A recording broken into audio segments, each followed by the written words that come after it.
Hi, I'm Will Bruin, and I was just recognized as a Seattle Sounders legend.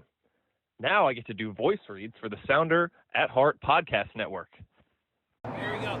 Come on! Hey, O'Shan! Let's go! The Seattle Sounders have done it! MLS Cup winners! Here comes Rui Diaz through the middle to crown it for Seattle! The Sounders rule the region! Seattle Sounders is campeón!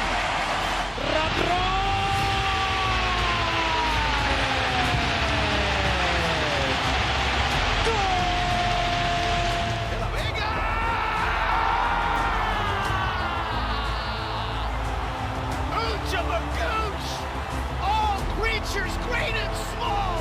No me pongo de pie! De rodillas! You know, what was the thought process in terms of who you decided to use and who you didn't? Ever since Sounder at Heart wrote a commentary that we didn't take Gold Cup seriously.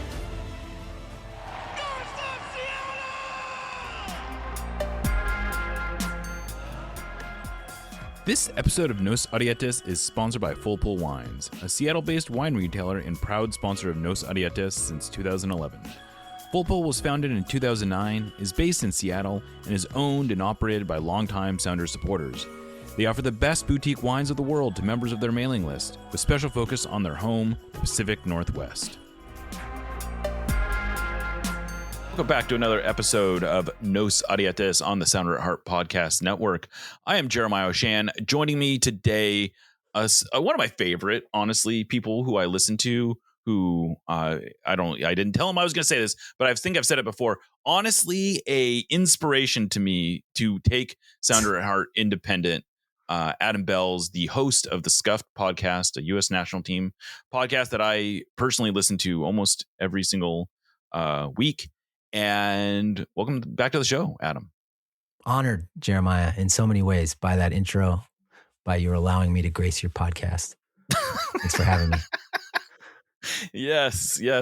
So I can't say it's surreal because this is not the first time this has happened to me, but I was literally listening to Scuffed, but right before we started recording, I listened to your guys' call-in show after the draw. Of course, the main reason I want to have you on is to talk about the U.S. national team draw in the World Cup and sort of like how that connects with Seattle specifically.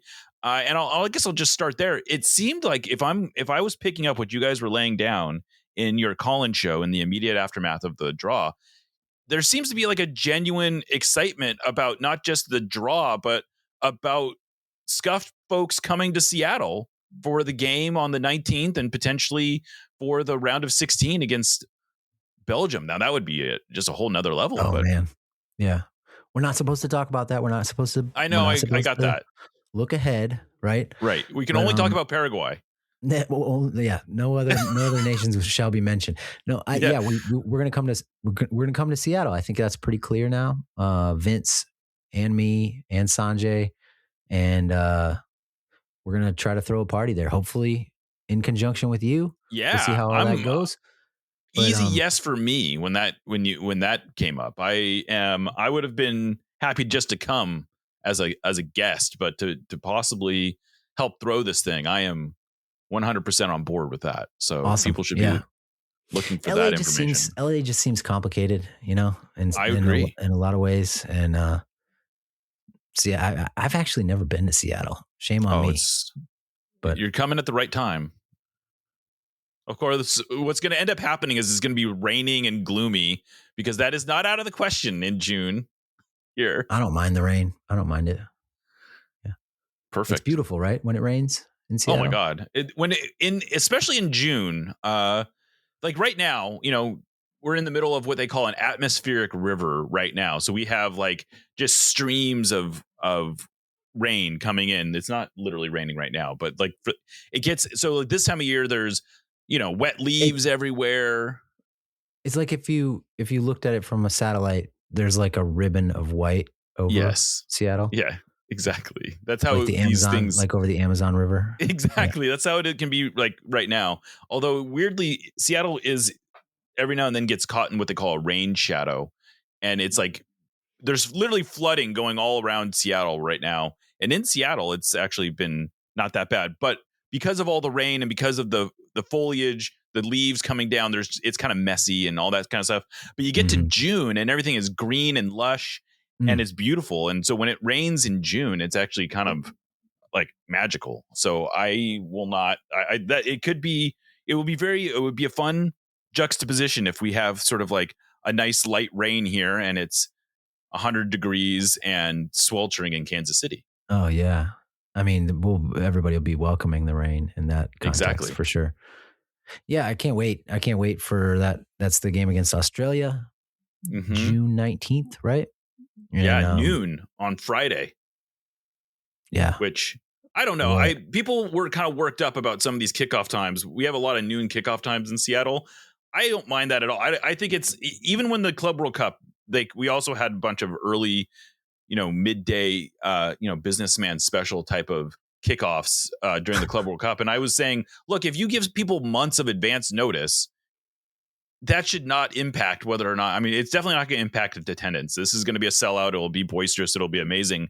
But even on TV, noon on Friday, I don't think that's going to be a problem. I think people are going to be tuning in for this stuff. It almost makes it more fun when a World Cup game is happening during the day. Yeah. I still remember like 2010 going to bars for breakfast. Oh, is there anything better? No, it was great. 2010, I do think, that's maybe a good segue into this. 2010, I think, is when a lot of, I keep hearing soccer fans mentioning 2010, at least of a certain age, people closer to our age, certainly, saying that was when they got hooked, was 2010 and that sort of magical US run. And it wasn't, I guess in context, it wasn't that magical. I think they went out in the round of 16, but they had a bunch of dramatic games. There was just an energy around that team.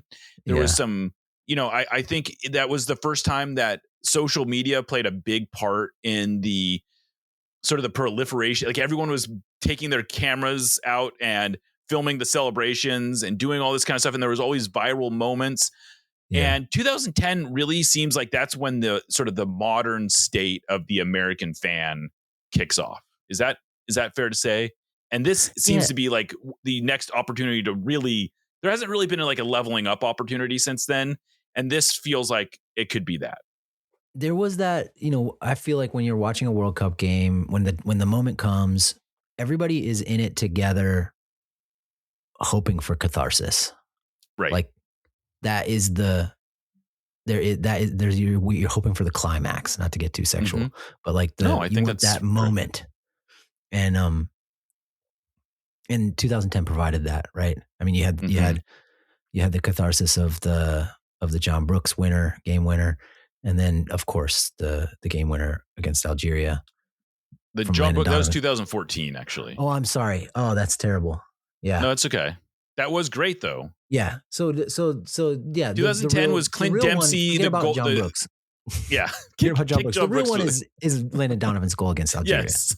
That's where everything's on the line, and we got what we wanted, like in the late stages of the game.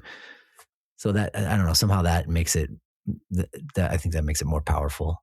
I mean, in 2006, do you remember in 2006 that goal that Dempsey scored? Oh, I remembered exactly where I was. It was, I mean, that is such a satisfying goal. The one where he just puts his laces through it and screams and runs over to the corner flag. People don't always remember that it was 2-0. They were losing 2-0 at the time, and they lost that game 2-1, and they were eliminated from the World Cup in that game by Ghana. But that moment lived on as sort of a magical moment because of Clint's reaction and because of the pureness of the goal.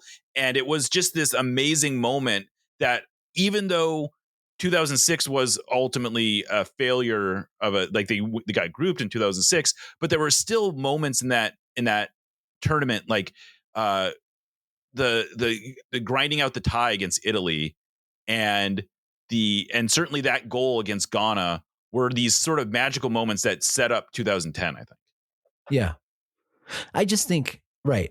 And I just think, even though that moment was a moment of the Dempsey goal against Ghana, was the one in 2006, was a moment of discrete catharsis. It wasn't the big picture catharsis that you get when you advance from the group, thanks to this goal from Donovan, even though it was kind of a scrappy goal, So I do think 2010 looms large. Yeah. Largely because of that moment. Largely because of that moment. I totally agree. Yeah. I think that moment and the call, and it was just like this perfect kind of setup. And I think that the newness of it was sort of like, it was still sort of new that people were falling in love with the idea of having cell phones everywhere they went and filming all these interactions. And that, again, I think the thing that made 2010 so powerful was that there was just this proliferation of videos everywhere of reactions in Kansas City, of reactions in Seattle, of reactions in Chicago. I feel like at Soccer House or in Chicago, there was this huge public watch party, maybe not at Soccer House, but in like a big park in Chicago where, tens of thousands of American fans. And it was the first time where American fans, where we saw these images that we were used to only connecting to European clubs or European nations. And it was like, oh, this can happen here in the United States. And this feels like it could be that on steroids potentially. Yeah, I hope so. Yeah, those limbs flying everywhere in those in bars across America. That's there's a really good compilation of that on YouTube that if you want to find a little joy for yourself, go look it up and watch it, because it doesn't miss, as they say. It doesn't miss. Yeah. So, all right. So one of the recurring themes that we picked up pretty clearly from the presser, Pochettino's presser and sort of from the players, and you guys talked a lot about, was this idea of not getting ahead of ourselves.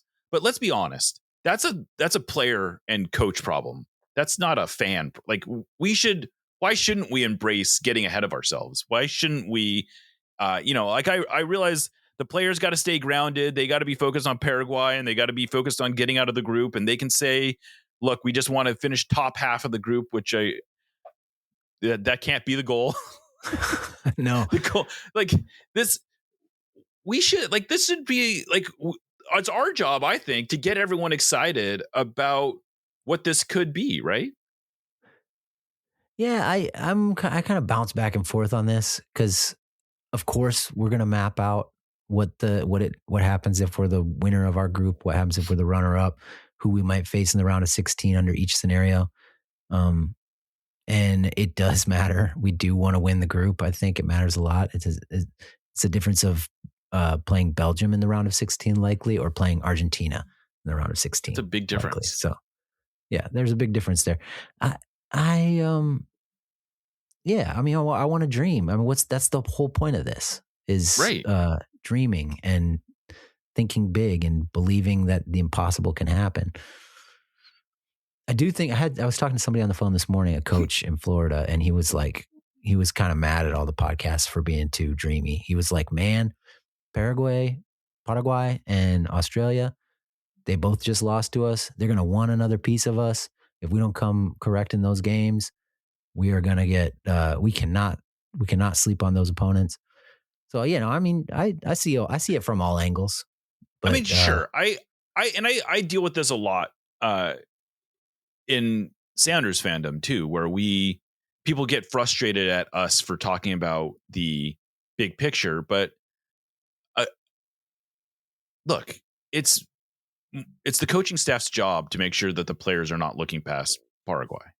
It's the coaching staff's job to prepare them. We can't do that. I don't think we're doing anyone a service by acting like this is not a manageable group. If we are sitting here saying expectations are that we beat Paraguay and we don't talk about anything beyond that, then we're not doing our jobs as our job is to create the narrative and to create the hype and to get this and not to be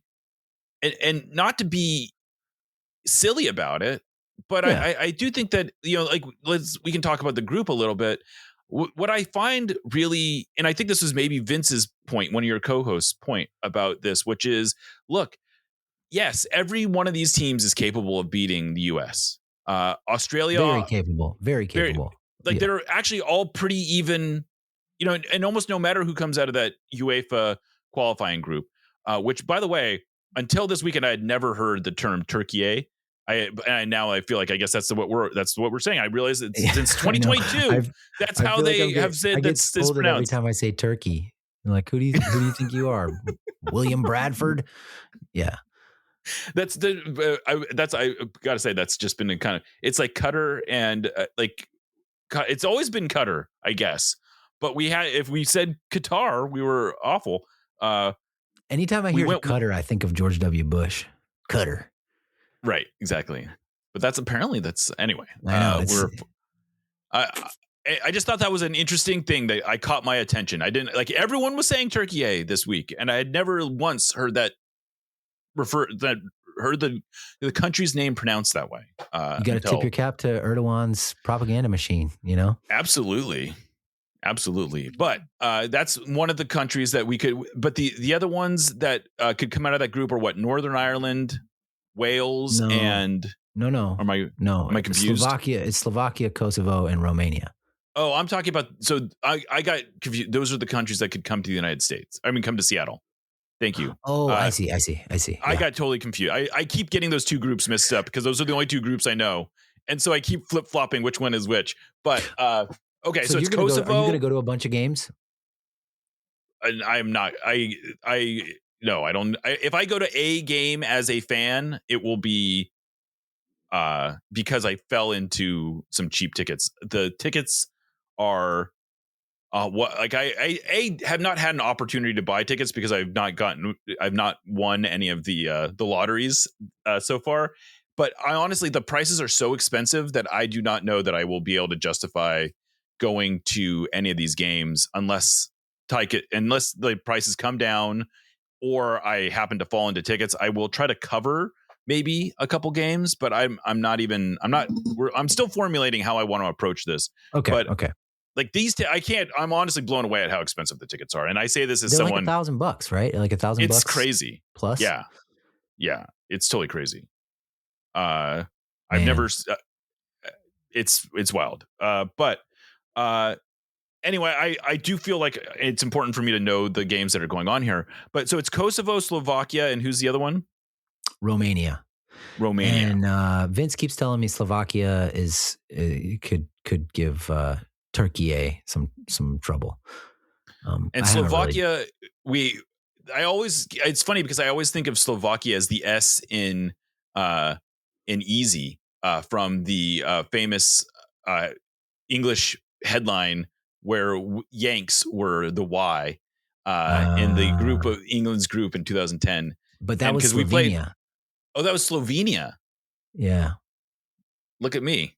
Slovakia is where Albert Rusnak played, I guess. See, I get those two confused all the time too. They're easy to confuse. But Slovenia is like over by Italy.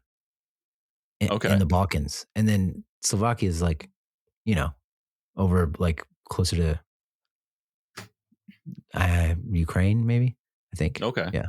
But what's interesting about this group, and I don't know, I haven't looked too deeply into all four of the teams coming out of the playoff group, but I did notice that the group that the U.S. is in is rated by ELO rankings, I believe, or maybe it was by FIFA rankings, either way, as one of like the two hardest groups or two or three hardest groups of the 12, not because there is any one outlier that is bringing that average up, but because they're all like in the mid 20s to mid 30s ranking wise, right?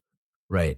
It's the second, if you add up all the rankings, it's the second lowest group ranking by the FIFA rankings overall. I think the ELO ratings tell a little different story. I'd have to do some math on that, but the point is that these teams are all relatively evenly matched, but in some ways, I feel like that's a good thing because if the U.S. wins this group, it won't be, well, they got out of the easiest group. It will be because they beat some decent teams, and there's going to be some, every one of these games has the potential to be competitive and exciting and interesting and compelling.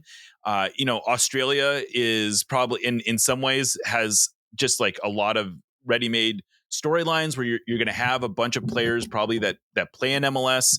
And so you're going to have sort of like Australia and the United States seem like they are always sort of very similar power or, strength wise. And And Paraguay obviously has connections as well.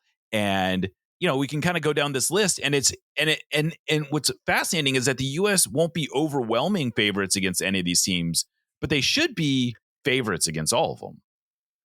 Maybe not Turkey, right? I don't know. I don't know what the odds makers are saying. But yeah, I think you're right. It's a relatively evenly matched group. I think that also raises the prospect of chaos, in the group, where if it was like us and then Argentina and then two teams that were, really are expected to beat, say like, I don't know, Haiti and, Curacao. We're not going to play them because they're CONCACAF teams. But anyway, just like say the group is broken down that way. Two really weak teams, us and a very strong team. That strong team, we can expect them to not drop any points against those other two teams. So it sort of like cleans out the bottom of the group. And then we get 4 points, we can win or something like that. Or 4 points we get out of the group. I feel like with our group currently, anything can happen in any of these games. So there is a possibility of chaos. Yeah, which seems like it could be. I don't know. I feel like that's all good for narrative reasons. Like, could be a lot of fun. Yeah, I mean, I hope it's a lot of fun. I think it's gonna be. Or it could be stressful. It also could be really stressful, I guess. Yeah. I mean, we gotta win that first game. I think. I think we need to make our mark on June 12th. Get 3 points. And it's not going to be easy, I don't think. No, I don't think it's going to be easy either. How much do you take away, though, from the other thing that's interesting about, let's assume it's Turkey that's playing in this game that advances out just for the cleanliness of the narrative. The U.S. has played all three of these teams in the last year. They have beaten. Did they lost or they tied Turkey? Is that right? Tied Turkey, yeah, and beat Australia and Paraguay both 2-1, right, this fall. And it seemed like we were quite a bit stronger than Australia. Yeah, and the Paraguay game was pretty. It was a good game. It was pretty even, though. It's not like we blew them out of the water or anything. Do you think that helps, though, in terms of setting expectations or whatnot, that the U.S. has played these teams so recently, which I'm sure has never happened before, that they've played all the group stage opponents recently? I don't know. I've made the point on our podcast that the team we played Paraguay with is far from our first choice team. Sure. And we still beat them 2-1. And so they may want to get another piece of us, and we'll relish the chance to do that at the World Cup. But they're going to be getting something different than who they faced in the fall, because Christian Pulisic wasn't there, Weston McKennie wasn't there, Tim Weah wasn't there. Who else wasn't there? I don't think. Yeah, Chris Richards wasn't there. I was going to say Chris Richards, and Jedi Robinson wasn't there. Who knows if he will be there in the summer? We'll see, I guess. And there's at least one other kind of important player who wasn't there. Josh there. Sargent wasn't there. Oh, so sad. I hope you appreciated. I don't know how many listeners will appreciate that one, but I hope you did. I did. I really did. Yeah, he came into that camp in September. Was it September? And didn't play very well, and then didn't score a goal all fall for Norwich City either. Yeah, like something must have snapped for him. He did just score over the weekend, but nobody's tracking him anymore. He's out of the project. I mean,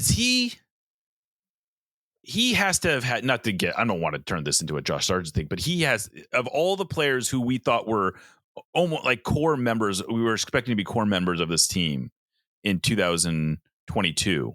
He seemed to be like, his fall from that point has to have been the most stark, right? Yeah, I mean, did people see him as a core member of the team then? I think that they were sort of like, he was relatively young. It felt like there was a lot of, like, people expected him to be. Yeah, the way I remember it, he played very well at the World Cup too. Didn't score any goals, but he played well. Right. And, you can't just keep coming into national team camps and kind of not doing anything, when you're the striker. So yeah, tough nuts, buddy. Right. And I suppose that's a good. I'll use this as a nice transition into of all the players that were in 2022 who we thought for sure would not be part of 2026. Cristian Roldan had to be like the least likely of all the rostered players from 20. I think he was one of 2 players that didn't play in that tournament. Is that right? Yeah. Did Scally also not play, or did he play? Maybe. I can't remember. But different ends of the spectrum in terms of what the like Roldan. This was sort of like his chance. I mean, people didn't think he really should have been on the 2022 team. And then even as recently as, I don't know, 4 months ago, it didn't seem like it was in the cards for him to get into the national team. I remember texting you at one point, and I think you laughed. I think I heard laughter in the response.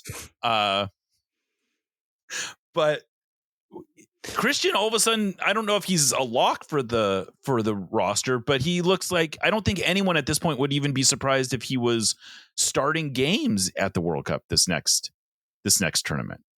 Whether or not they think he should be, it just wouldn't be that surprising given his status in the way the coaching staff seems to see him. Yeah. I mean, I'd certainly be, I think I can say I'd be surprised if he doesn't make the roster now. Yeah. For the World Cup.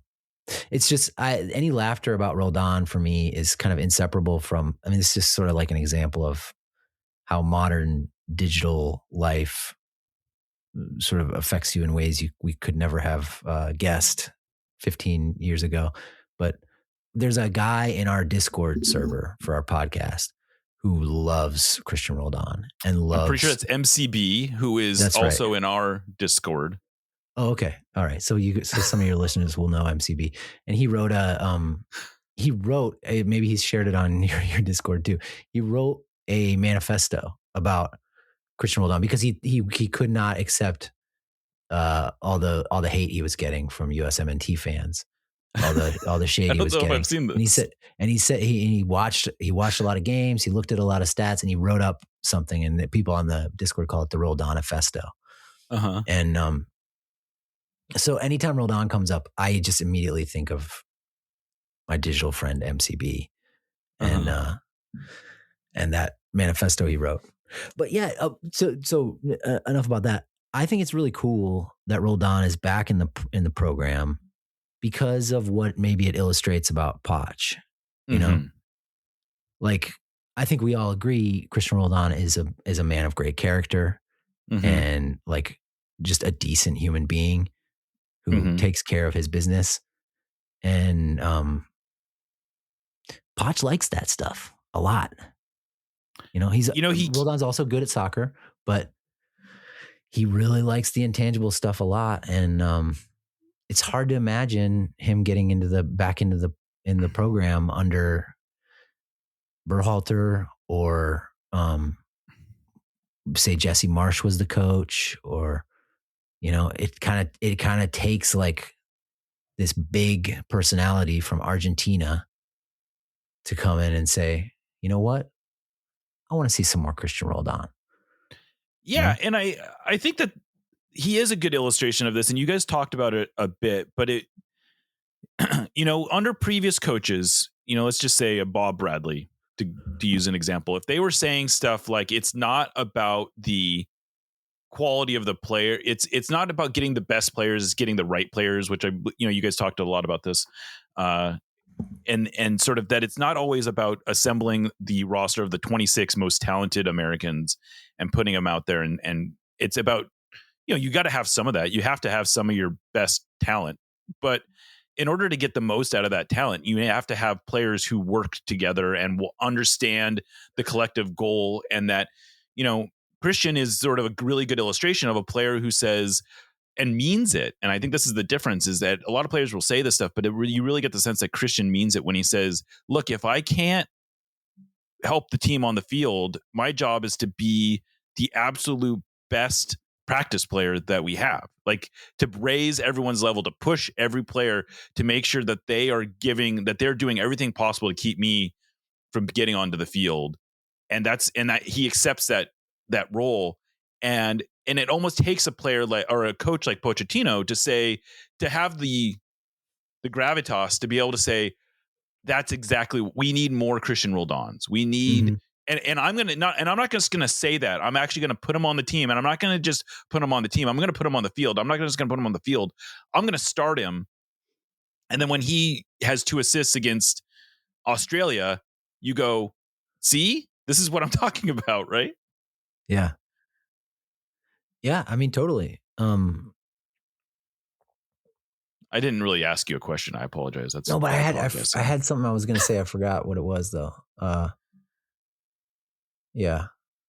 Oh yeah. To that point, Poch has said, like, explicitly, he's watching the players to see how they behave when they know they're not going to play.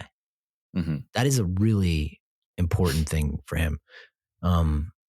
And I mean, that's basically what you just said. Like, Roldan says, if I'm not going to play, then my job is to be the best practice player there is. That's just music to Mauricio Pochettino's ears. And you know, it should be. It makes all the sense in the world, right? Like, and you need players who can put the team ahead of themselves, who can accept a role that isn't glamorous. You need all that. You know, and I wonder, when he got hired, you know, his hiring was unlike any previous U.S. national team hire. He was a player. He was a coach who the team effectively, almost literally, broke the budget in order to sign. Like, they explicitly brought in money from outside the organization to pay for him. And the idea being that we need a quote unquote real coach. Like, we can't just elevate some assistant. We can't just go to MLS and hire the best MLS coach. We can't, you know, we've done all these other things and they haven't really worked. We need to go get the guy. But do you think this is what folks really had in mind? Like, like, it is funny. There is an irony that the coach who we brought in to sort of make the hard decisions and be like kind of the big time coach is ending up with Cristian Roldan, you know, as potentially a starting player. And sort of like there does seem to be an irony there that here, you know, this is the guy who, if Greg Berhalter were making all the same personnel choices, there would be a very different mood around the team, I think. Oh, for sure. Yeah. There's a lot of irony in that. We can agree. I just don't think Poch, he doesn't care what anybody thinks, which helps a lot. And I would put myself in the category of people who thought if we get an elite coach, they're going to come in and they're going to pick all the players that I like the best, and he's going to arrange them in the right way, and we're going to, you know, win a couple more games than we usually do at a World Cup. And it is striking that he's called up so many MLS players. He's continued to call up those players, and he seems to genuinely prioritize a lot of this intangible stuff that we don't really know about, you know? Right. We don't know exactly what went wrong in March. It could have just been a generally bad attitude from everybody, or sort of a lazy attitude. Or just not the attitude that he wanted. Yeah.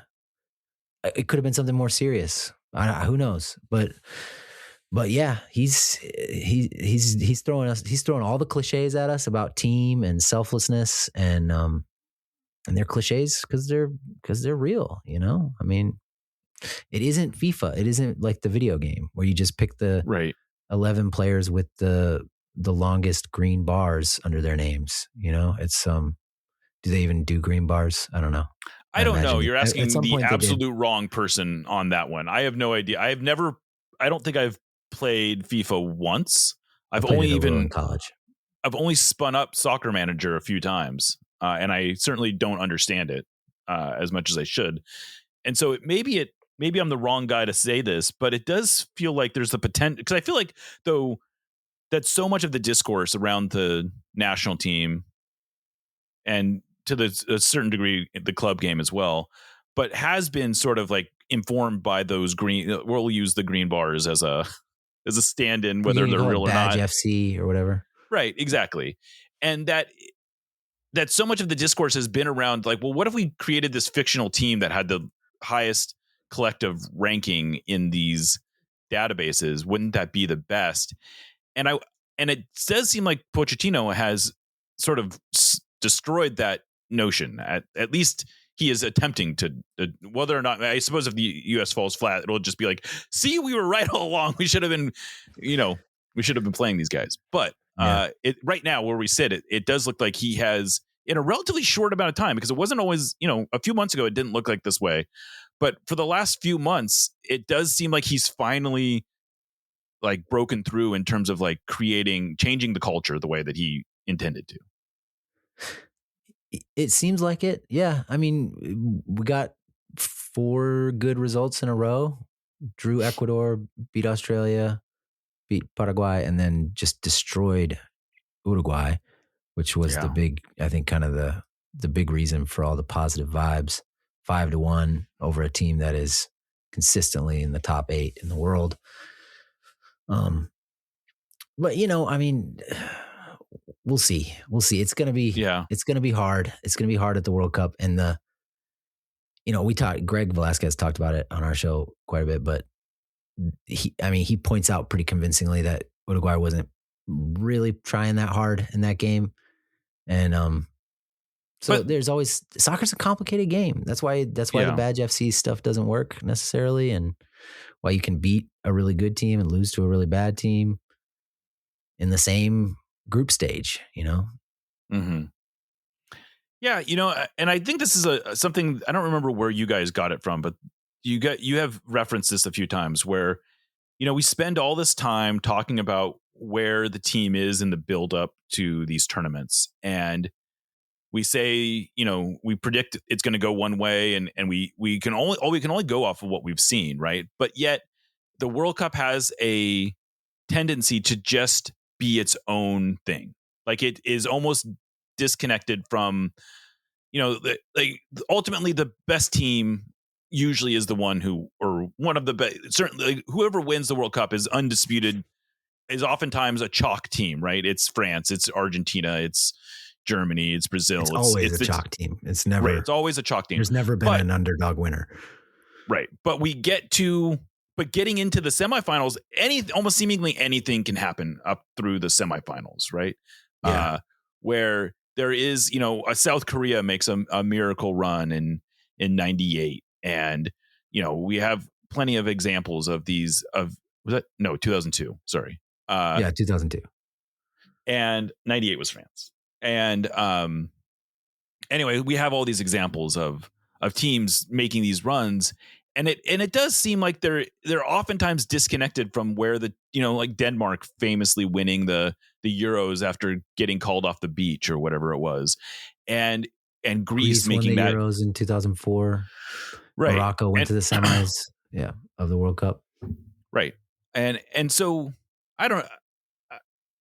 I guess I don't know what my point of this is, but there is sort of an unpredictability to all of this. But I bring it up because it's like, why couldn't the U.S. The U.S. seems to be putting itself in a position where maybe they can make a impressive run, which I think to me to call this successful, they need to get to the quarterfinals, and then everything after the quarterfinals is sort of, that's when you're talking about like history making type stuff. But yeah, I think quarterfinals is kind of people will be disappointed if we don't get there in a World Cup on our home soil. But I think you're really right about it just being its own thing, the tournament.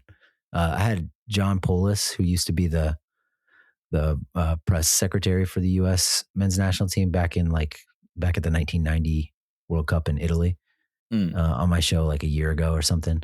And something he said really stuck with me. He said, it's just a snapshot in time. People. Oh, that's where it was from. Yeah. People who are, wringing their hands about a tournament that's 18 months away. It's like, he couldn't think of anything more pointless. It's like that they go into that camp, they do those friendlies, they go into that camp, and that group stage starts, and it's its own thing, you know.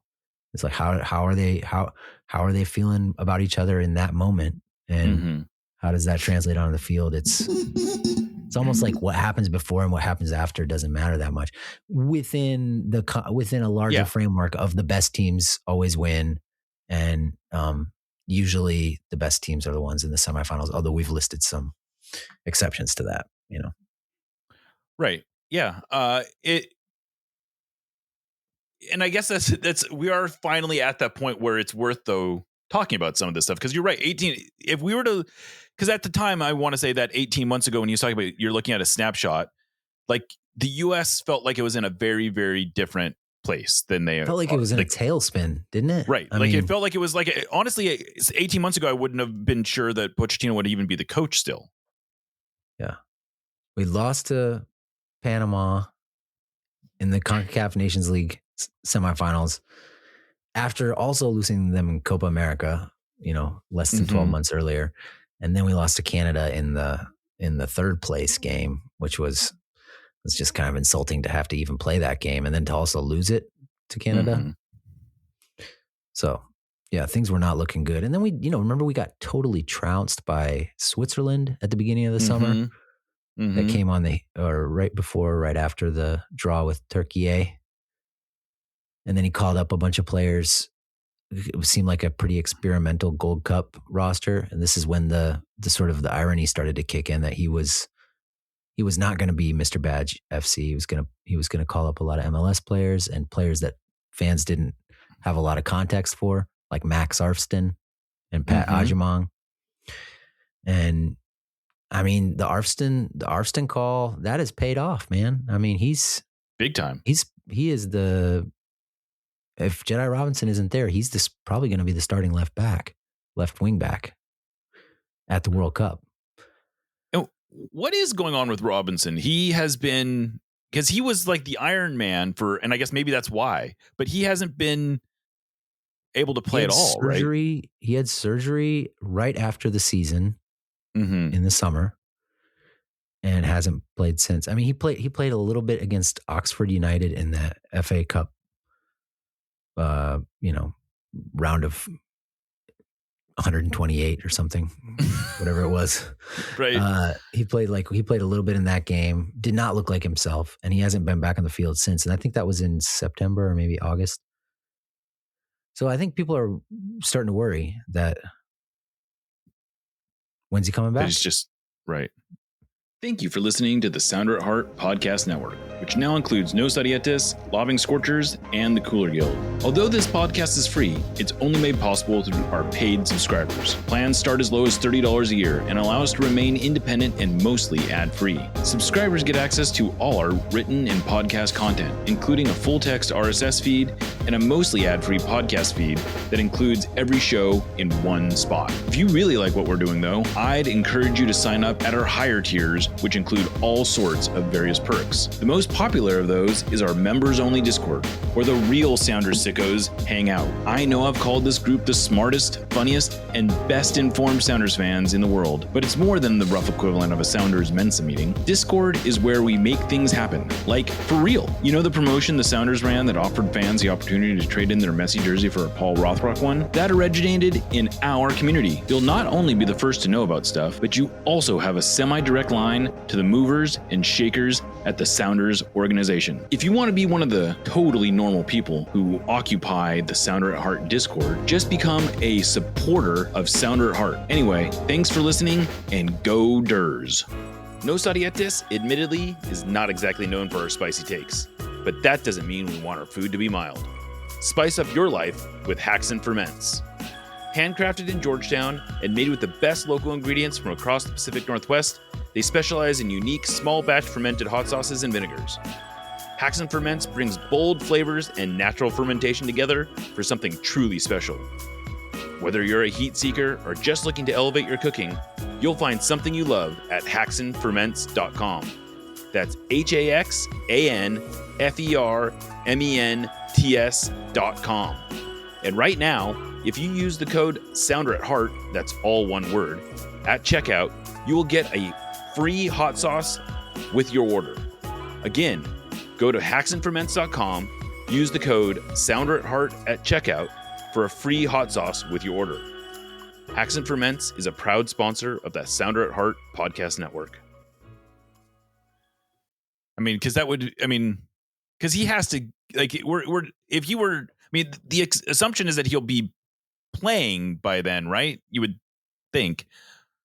But what are some of the big question marks that you think still are around this team, 6 months out from? Well, let me just wrap up the Jedi thing, because I think Brian Sciaretta, the American Soccer Now reporter, he said on Big Soccer, or he sort of speculated on Big Soccer, that it has to do with the type of knee surgery Robinson had when he was a teenager at Everton. So like he blew his ACL when he was an academy player, and he had a type of surgery done that apparently has a certain percentage of sort of deterioration rate over the course of 10 years.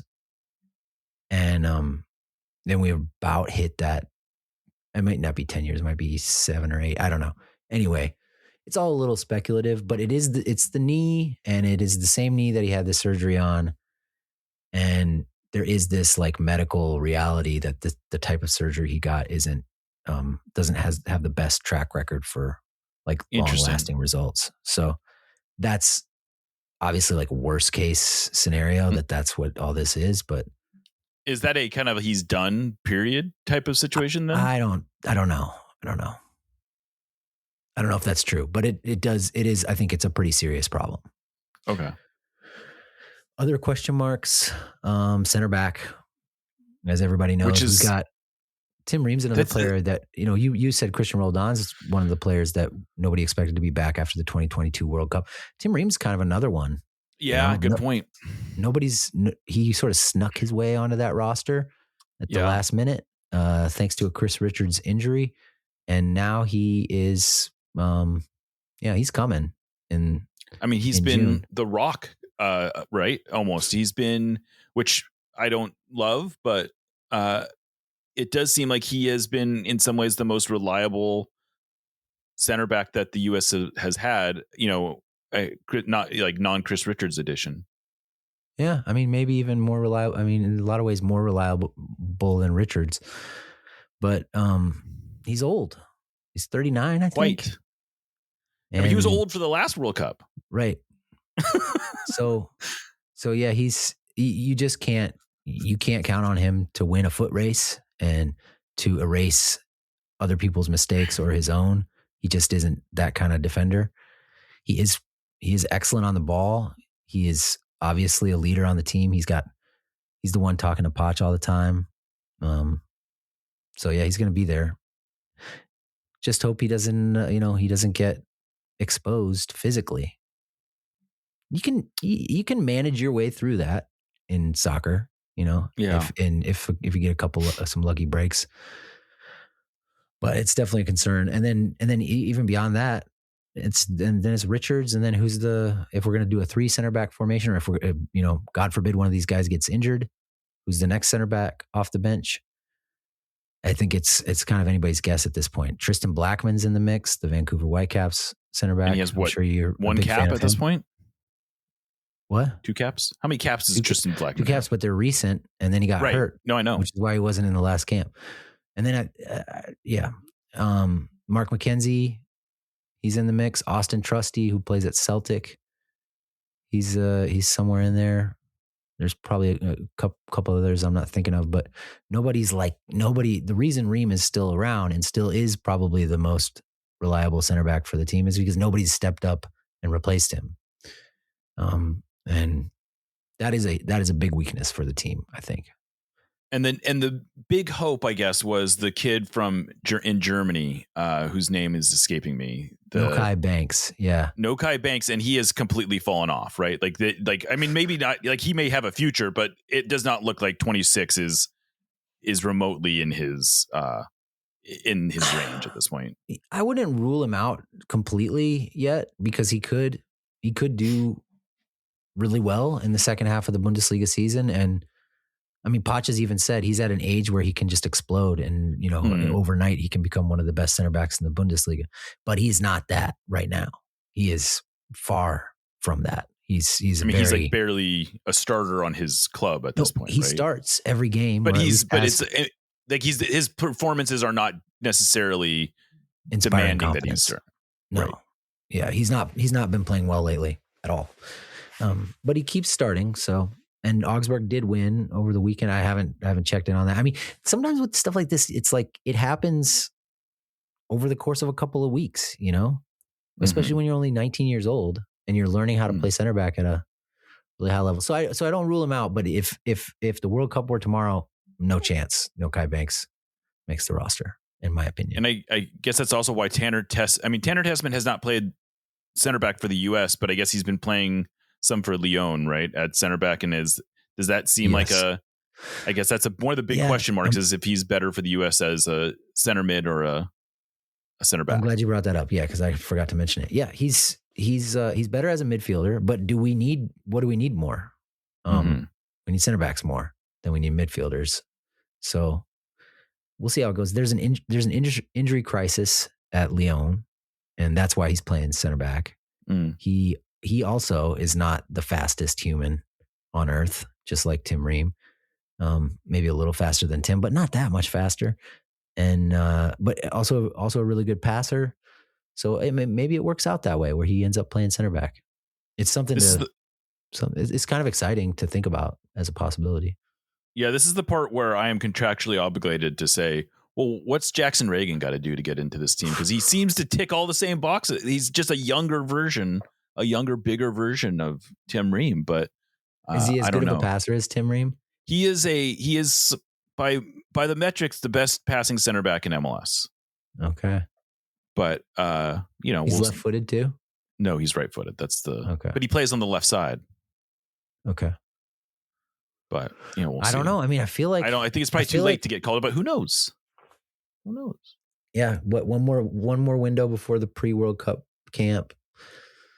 It does seem unlikely, Jeremiah, but I don't know why he didn't. I don't know why Tristan Blackman gets the call.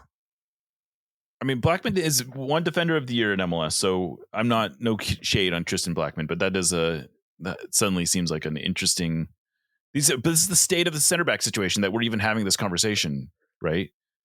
Well, we know Poch nobody loves more than Sebastian Berhalter, the former coach's son. He really, really, really likes him, and maybe Tristan benefits from that being Sebastian's teammate. I mean, and that is a funny little element. Is a couple months ago you would have said, how funny is it that Sebastian Berhalter has a better chance of making the World Cup than Gio Reyna? And now it looks like, why not both? Yeah. Why not both? What an amazing narrative that would be if both Sebastian Berhalter and Gio Reyna were to make the 2026 World Cup team, which I can't imagine in the immediate aftermath of the previous World Cup was on literally anyone's. Right. I would have always expected Gio to be there, but I guess Sebastian is the one who's a surprise. And there was obviously there was the big controversy between each of their parents, but I'm not familiar. I just want to remind everybody that neither of them had any role in that, Gio had some role in perhaps not behaving the best in camp and then having a story told about him by Coach Berhalter. That was his role. But everything that came after that and everything that happened 30 years ago, had nothing to do with Sebastian and Gio. So I see no reason why they can't be friends, Right. Yeah, it's just right. There's no reason they can't. And they have a lot of shared history. This is, I think the thing that's most fascinating about that whole thing is that these are not two former teammates.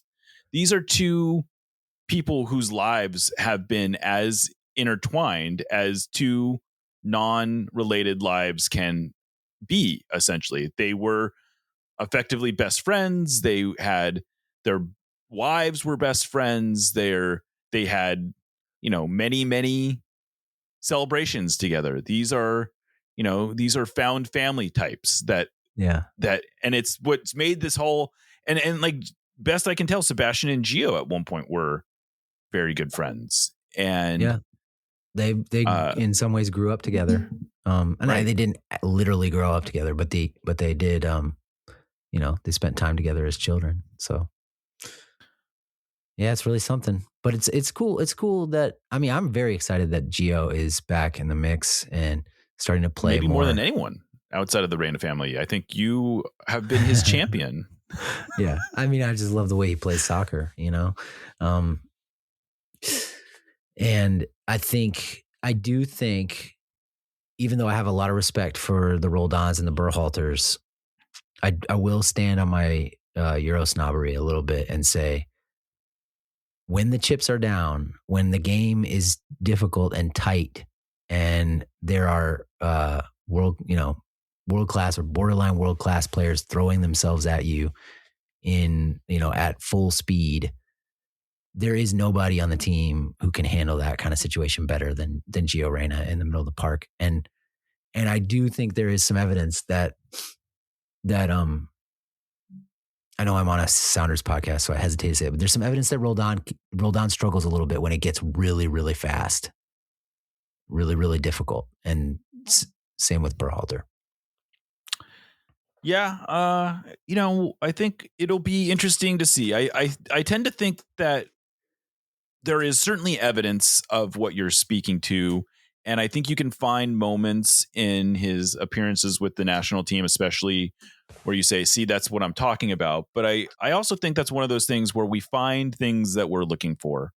And it's easy to find them. If you're laser focused on finding the failings of a player, any player, you can, that's true. I'm sure you can always find those moments but I think if you take the body of work, I think you see, Cristian Roldan, I think if you look at the level of competition that he's performed against, to focus on him over the last year or so, this is a guy who stood toe to toe with, the Club World Cup and so forth. Yeah. You look at the way he acquitted himself in the Club World Cup, and he's not going to face better opponents than that. Now you can argue that's not, those were trumped up friendlies, and that wouldn't be an incorrect assertion. But I just think we can only know what we on some level. I think Pochettino's faith in Roldan has been shown, it's been rewarded, I should say. And I agree with that.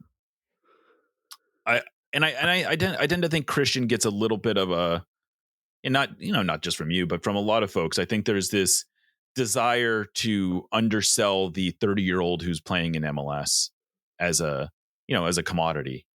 And I sort of was trying to wink about the Euro snobbery, but it's not just MLS players who I think this way about. I think it's I just think the world, like when a World Cup match gets going, it has this winnowing effect on it's just like, who can actually handle this, not just in like a character and mentality sense, but like has the actual soccer ability to do it. And like another player, I hope Roldan plays and proves me wrong and does, and like is brilliant. But another player I think about this way is Brendan Aronson. You know, like people love his energy. He's running all over the place, but like when he gets on the ball in a World Cup game, I don't expect a great thing to happen. You know, I actually prefer Roldan to get on the ball than Brendan Aronson. Am I digging my hole deeper over here? No, I don't think you're digging your hole. No, who cares? I didn't have you on here to glaze our, that's a term I picked up from my kids. To glaze our listeners. I had you on because I want to hear this stuff. But who are the players in the US that you feel like have that potential to sort of elevate the team and sort of be like on the other side of the coin? Who are the players that you're looking at as, force multipliers or players who are that we're gonna come away from this thing saying like, see, we have these guys too. I think Weston McKennie, definitely. I think Fuller and Balogun, Tyler Adams, Christian Pulisic, of course. I think Serginho Dest you could get the full gamut of experiences from him in a World Cup. You could get some really bad stuff and you could get some really wonderful stuff, both. In the middle of the park, which is where Roldan plays, it's McKennie and Reyna. I think Malik Tillman has the quality. He is inconsistent, but he has games where he just looks like he played against Manchester City a couple weeks ago and looked like the best player on the pitch. And then he got yanked after an hour over the weekend against Augsburg, actually, when Nokai Banks and Augsburg beat Leverkusen. So, yeah, those are the ones that I have some confidence that they can really elevate. And that doesn't mean, I just think like that job, receiving the ball in the middle of the park, and then figuring out how to release one of your teammates forward, not just pass it back to the guy who passed it to you. That is one of the hardest things in sports, to receive that ball in traffic, turn forward, and then do something useful with it. And not very many people are that good at it, That's my take on it. Yeah. No, I think that's fair. And I think Reyna is. I think that is specifically what Reyna brings to the table, is that ability. Anyway, I interrupted you. No. That's totally fair. Fine. So I'm going to let you get out of here soon, but we're still 6 months away from this thing. What are you looking at for the next 6 months, both on and off the field? What are the things that what's left to do? What's left to figure out? I guess how do you think, what's the most efficient? How is this next 6 months going to be used? It's a really good question. I don't know that there's that much more to figure out, like with the roster. I would guess Pochettino mostly knows who he's going to call up. And, we got these 2 games in March, premium friendlies, first Belgium and then Portugal, and in Atlanta. That's nice. I forgot about that. I didn't even clock that Belgium, that we might be getting to know Belgium very well. Yeah. Right. And apparently the Portugal game is almost sold out already, now that Cristiano Ronaldo and Donald Trump are best buddies. And he's coming back to U.S. soil for the first time without threat in of a arrest, long time. apparently. Yeah. So you're, think of that what you want, but I think the one thing I'll be thinking about, this doesn't precisely answer your question, but it's what's interesting to me is, like, how is this World Cup going to affect the sport in this country and the way Americans feel about soccer and consume it and approach it? Will it make more kids want to play? I'm really thinking about that, and I don't know how you quantify that, or even how you would go about trying to quantify it, or even think about it. But it's something I'm sort of picking my way around. Yeah, I mean, I think it's something I've thought about a lot as well. I know for a long time people have been saying, well, the '94 World Cup left us MLS as the legacy, and that there's really American soccer is 2 eras. There's pre-94 and there's post-94, and there's a very clear dividing line. And I think that, and folks have been sort of saying, well, and look at how much farther along we are in 2026. The legacy of this has to be even bigger than MLS. But I think that could end up being true, but I think it's going to be much harder to quantify. Like you said, like, what is there left to, because in a lot of ways, soccer has already broken through to the mainstream. Now, it's not MLS necessarily, but soccer is now a mainstream consumed by consumers, right? You combine all the leagues together and you have a pretty viable commercial product in terms of like soccer being, maybe the third biggest sport in the United States by consumption, right? I would think it's, it's right there with the others. But what's the next level, and what does that, how do we even figure that? I don't know. I know in 2022, I was asked by someone like, what is the thing that no one's talking about? And at that time I said, well, I think we haven't gotten our hands around how the impact of what 2026 is going to have. And I still don't think we have our hands around it. I still don't know what the impact of this is going to be. And there are times when I become really, really frustrated and say, this is a huge blown opportunity because of how politicized it's become and how, banana republic-y this all feels in some ways. And yet I still can't help but feel like this is somehow overcoming that at times. And I think it will. I don't know. I think the games will start and it'll all just be about the games. I mean, Qatar, was that, that not a human rights picnic over there either. And, it was about the games, I mean, everyone that went said that if you just look at the time we were there and what I saw, it was everyone raves about the experience, right? And they kind of put blinders on everything else that was going on around before and after and everything else. And they focus on the 4 weeks of the tournament.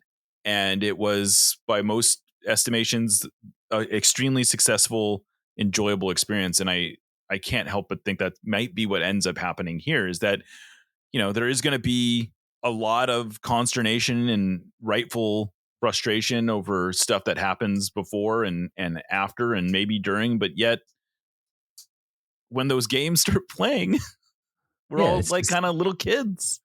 Exactly. Yeah. Yeah. I would imagine the American experience for foreign travelers is going to be grittier than the Qatar experience. You're going to see. Well, it's not going to just take a shuttle from every stadium. Right. Yeah. I'm really going out on a limb there. Yeah. You got venues all over the country. The country's it's massive. going to be probably closer to Brazil in that way, right? Right.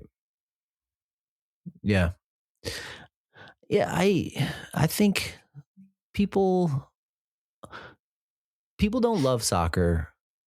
Most people in America don't love soccer the way we do. Right. Mm-hmm. And I think what I want is more people to love the game and sort of appreciate it for the riches that it brings in a lot of ways, but just a lot of it's just as a game. It's such an incredible game.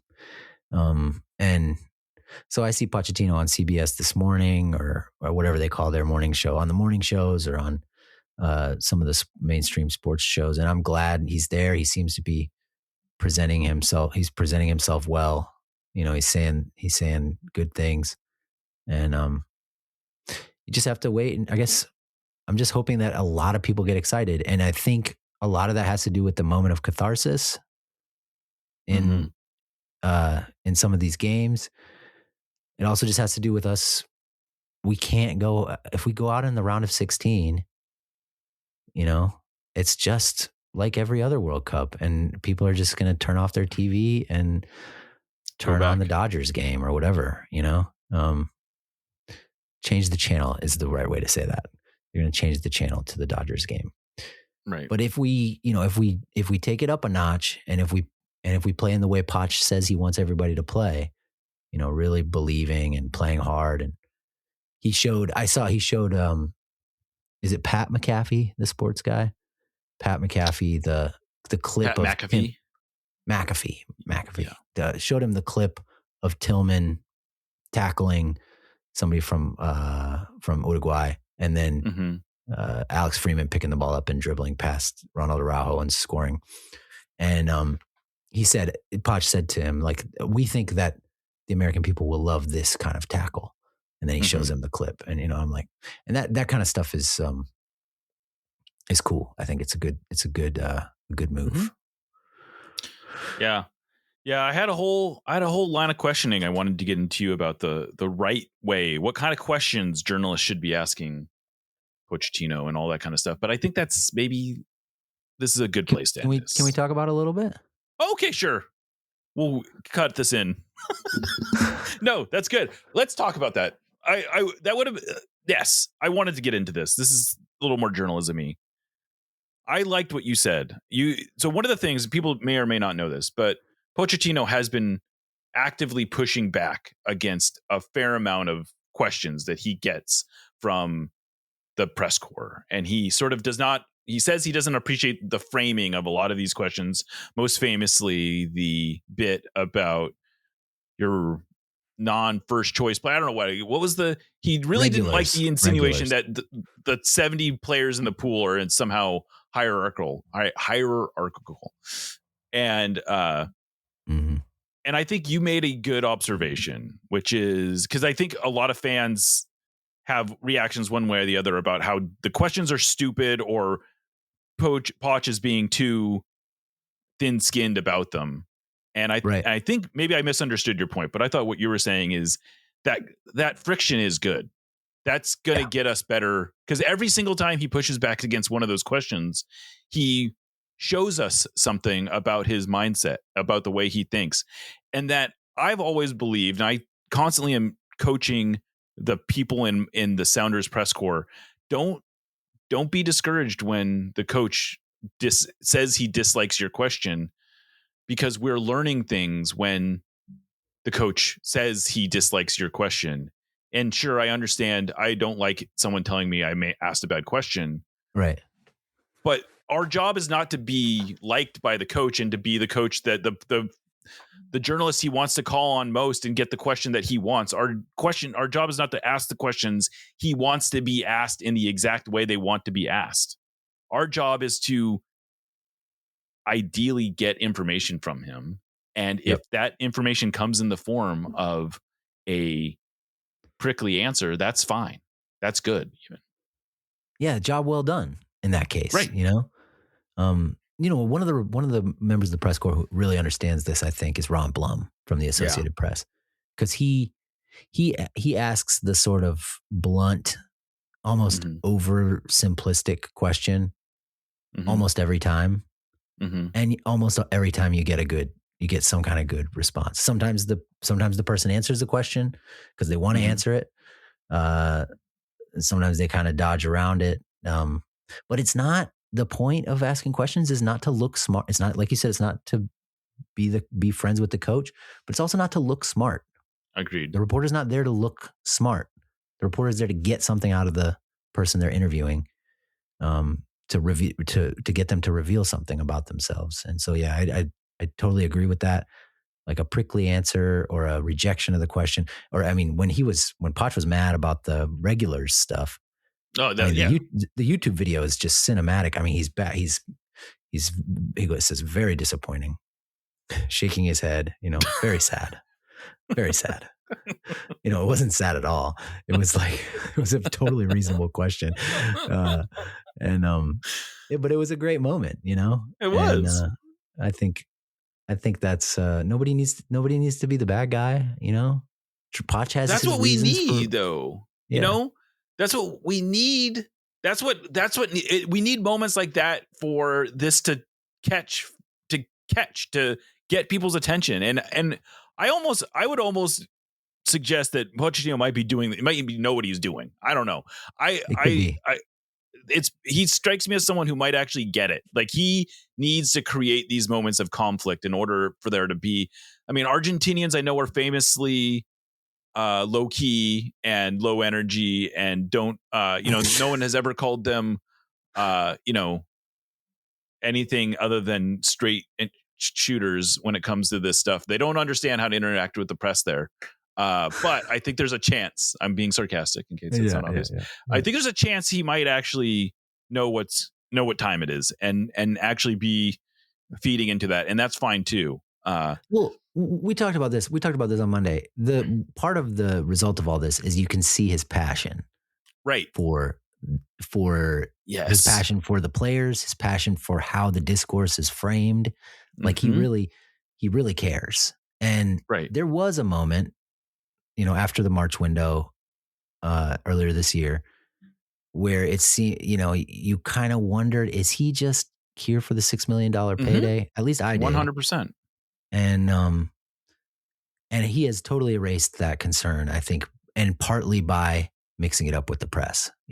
He's demonstrated that he is in this for his own reasons, and he is serious about the task, and he wants other people to see it the way he sees it and talk about it the way he talks about it, because he cares.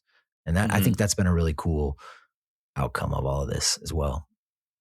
Yeah, I do too. I mean, I think, I asked you earlier on in the show about, isn't it ironic that this guy who we expected to come in and sort of do the Badge FC, like he was sort of the Badge FC coach, right?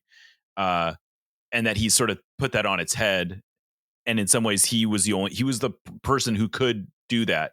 And in the same way, he's also the kind of guy who can do what he's doing now, where he can act sort of like he can just be a soccer coach. He doesn't have to, be this. He can be an ambassador by not being ambassadorly, if that makes sense. Like he can raise the profile of the game by not acting so thirsty that he's like openly being that, which is, I think, if Jesse Marsch had been the coach, probably what would we be getting right now? Like he'd probably be doing all that stuff, right? And it would feel so much more, forced. Even if it is really even if it was genuine, it wouldn't feel as genuine as it feels when Poch is doing it. And we'd be so tired of hearing Jesse talk by now, don't you think? I mean, oh my God, dude. Yeah. And I think he's a good soccer coach. I think he's a good soccer. I do too. If he does end up coaching the men's national team in the future, I won't be surprised, and I won't be that upset about it. That is not a feeling shared by everybody on my podcast, but I have gathered. But I think, so no like special ill will for Jesse Marsch from me, but I'd be tired of him at this point if he were the coach. And Poch's the language barrier it's a small barrier, but it is a little bit of a barrier, and I think it's helping in terms of his way he communicates with the press.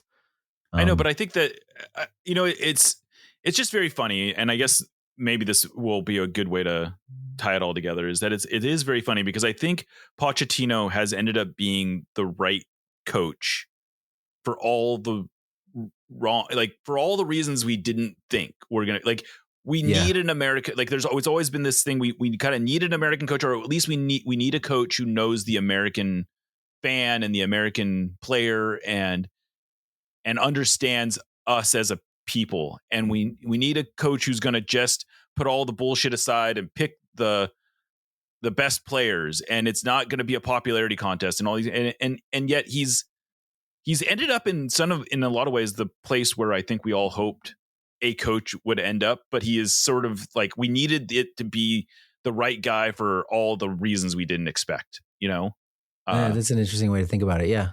Yeah. I hadn't thought of it specifically that way, but it sounds right to me. Well, I just came up with it on the fly. So way to go. Yeah. But anyway, pleasure talking with you. It has been. I love these little. I love taking our texting and bringing it into full light of everyone to see. So, I want to close out though by saying, if you are looking for another fix, Scuffed is I don't know that I don't know if I live and breathe the U.S. national team quite like a lot of your listeners do.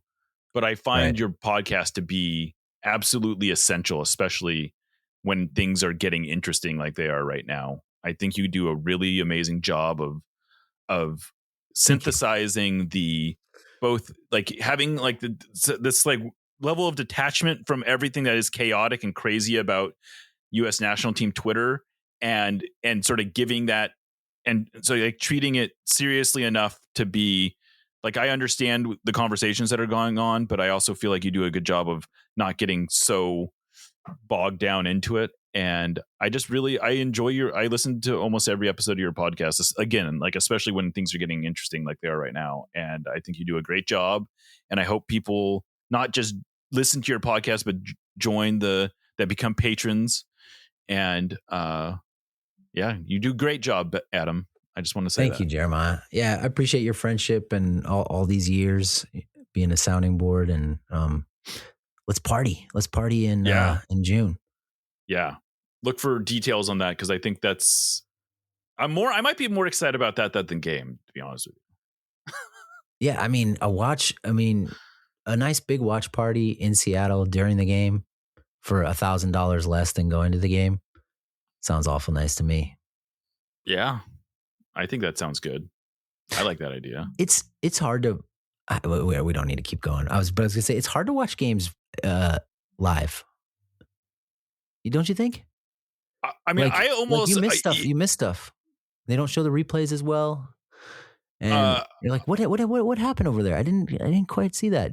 Was there a deflection? And yeah, I haven't watched a game that I truly care about the results from anywhere other than my couch or the press box in so long that I don't. Yeah, like, I haven't sat in the stands for a game that I actually care about the results in so long. That I don't even know when the last time it was. Like, where I really care. Like, I've been to Sounders games where I've sat in the stands recently, but not like a really important game that I'm like living and breathing the results of. And I agree. Like, being in the stadium, there is something about being in the stadium and being in the stands and being excited. But in some ways, like, I'm almost as excited about going to the Fan Fest for a random games than I am about going to any game. Like, I'm much more interested at this point in sort of just being like, I just want to be around the energy. And and you can oftentimes get that at a watch party or whatever. And anyway. Yeah, I mean, I imagine the watch parties are going to have a lot of energy. Man, can't wait. Yeah. Well, Adam, again, thank you for doing this. Scuffed podcast again. And you guys also cover the women's national team, it should be said. You guys do a great job covering the women's national team. Our sister podcast, Boots on the Ground. Check that out. That's Vince, who's on Scuffed, does that with Tara, who used to be on Scuffed, but now is pretty busy with Boots. So great. Yeah. Well, we'll hope to see. We'll hear more from you soon, I'm sure. But all right, well, I'm gonna sign us out then on that note. I'm Jeremiah Shan. This is No Sadietes, part of the Sounder at Heart Podcast Network, and we'll catch you next time.